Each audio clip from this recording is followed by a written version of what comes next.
มาสบายดีน้องสปกัดมื้อนี้สิมารีวิวจัดส่งปลาเนาะจัดส่งไปทางหนองพญาเนาะให้เพิ่นเอาจำนวน5ตัวเนาะมีปลาไต้ตัวนี้ตัวหนึ่งแล้วก็สีนาคตัวนี้ตัวหนึ่งกับบุรีรัมย์เขียวสีเขียวตัวนี้ตัวหนึ่งแล้วก็สีฟ้าเนาะสีฟ้าตัวนี้ตัวหนึ่งแล้วก็มหาไซตัวที่อยู่ในถุงตัวหนึ่งแล้วก็อีกเจ้าหนึ่งเนาะเจ้าหนึ่งมันตัวนี้มันลงฝากลงท่าแขกในสีฟ้าตัวนั้นเดี๋ยวมันลอยมาหน้ากล้องเนาะฝากนั้น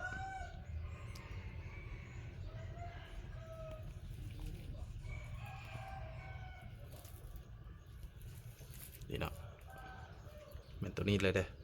ฝากตัวนี้ให้งามๆเลยตัวนี้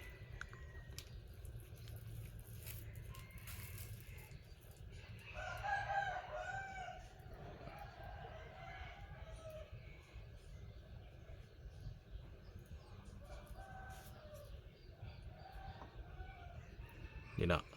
ตัวนี้แล้วก็ไข่อาทิเมียเนาะเด้อ2 ชนิดเนาะอันนี้ฝากลงหนองบกแล้วก็มีหางนกยุงคู่หนึ่งตื่มให้เนาะ2 ตัวฝากไปลงจับปลาซักเนาะไก่เลยตัวนี้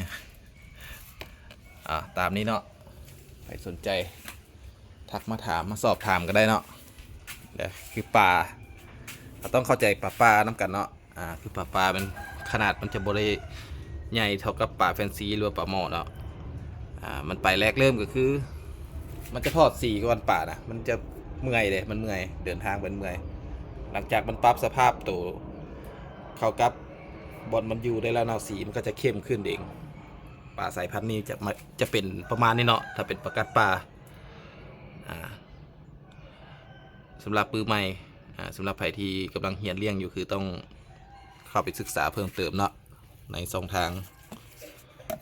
ออนไลน์ต่างๆเนาะ